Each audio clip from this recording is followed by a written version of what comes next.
گناہ زیادہ ہونے والے ہیں ان کا تعلق دو چیزوں سے ہے، مال سے اور خواہش نفسانی سے۔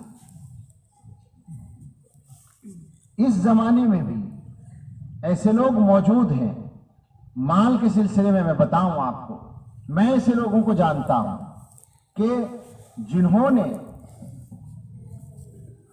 ایک مدت تک غلط پیسہ کمایا اور اس کے بعد اللہ تعالیٰ نے ان کو توبہ کی توفیق دی، تو ایسے آدمی کو بھی میں جانتا ہوں جس نے کہیں ملازمت کی کرتے ہوئے اکاؤنٹنٹ کی حیثیت سے کچھ غبن کیے تھوڑے تھوڑے، جیسے عام طور پر لوگ کر لیتے ہیں، اور ایک مدت تک کیا وہ جب بھی موقع ملا، اور جب اللہ نے توبہ کی توفیق دی تو اس نے حساب لگایا کہ میں نے کتنا نقصان پہنچایا تھا اس مالک کو، اور اتنی رقم جمع کر کے ان کو واپس کی۔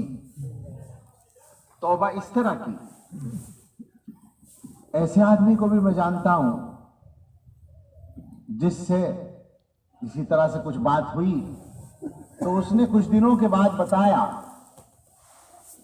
کہ حلال کمانے کے سلسلے میں جب سے ارادہ کیا تو یہ طے کر لیا کہ بینک سے جو معاملات ہیں، سودی معاملات، ان کو ختم کرنا ہے۔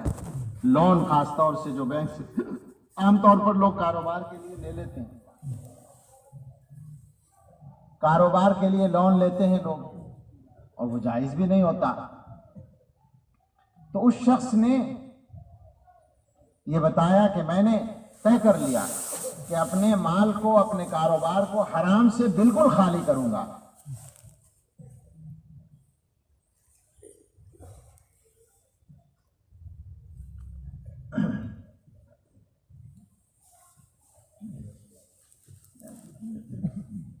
تو کچھ دنوں کے بعد انہوں نے بتایا کہ میری مالیت 2.5 کروڑ تھی، اس میں سے 2 کروڑ 10 لاکھ گھٹ گئی ہے، اب میں صرف 40 لاکھ کی مالیت پہ آ گیا ہوں، لیکن میں نے طے کر رکھا ہے کہ میں حلال ہی کماؤں گا، اور مجھے یقین ہے کہ اب انشاءاللہ میرے یہاں برکت ہوگی۔ تو مال کے سلسلے میں اس طرح سے توبہ کرنے والے آج کے زمانے میں موجود ہیں۔ اور خواہشات نفسانی کے سلسلے میں اس میں بھی آدمی بہت زیادہ پھسلتا ہے۔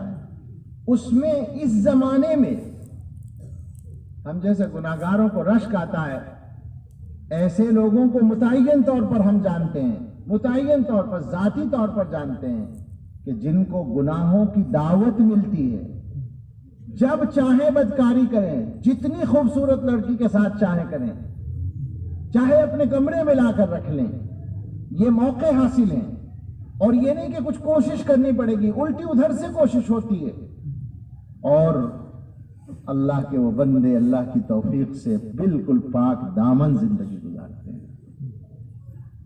جی چاہتا ہے ایسے لوگوں کا منہ چوم لیں۔ تو یہ ممکن ہے، ایسا نہیں ہے کہ وہ پرانے زمانے کے قصے ہیں تقوی کے اور طہارت کے۔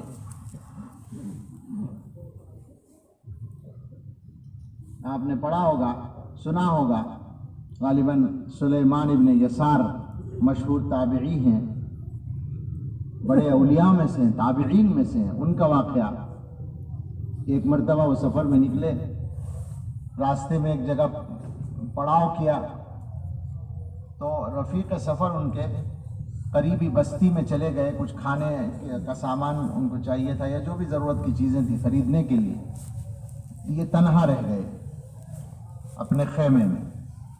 تھوڑی دیر کے بعد ایک عورت آئی اور اس نے کچھ اشارہ کیا، تو انہوں نے یہ سمجھا کہ کچھ مانگ رہی ہے، تو جو کھانا رکھا ہوا تھا اپنے پاس وہ اس کو دینے لگے۔ تو اس نے کہا مجھے یہ نہیں چاہیے۔ پھر کیا چاہیے؟ تو اس نے پھر صاف لفظوں میں کہا کہ جو چیز مرد سے عورت چاہتی ہے وہ چاہیے۔ تو حضرت سلیمان ابن یسار رحمۃ اللہ علیہ رونے لگے، یہ سوچ کر کہ گویا عورت مجھ سے گناہ کا لالچ رکھ رہی ہے، بس اسی بات پر ان کو رونا آ گیا، اللہ کے خوف سے، اللہ کے ڈر سے بہت روئے۔ تو ان کی وہ حالت دیکھ کر وہ عورت بھی شرمندہ ہو کے واپس چلی گئی۔ ساتھی آئے, انہوں نے دیکھا کہ رونے کی کیفیت ہے, پوچھا کیا بات ہو گئی, تو قصہ سنایا کہ ایسا واقعہ پیش آیا, یہ آزمائش پیش آئی. رات کو جب سوئے تو خواب دیکھا, اللہ کے پیغمبر حضرت یوسف علی نبینا علیہ الصلاۃ والسلام تشریف لائے.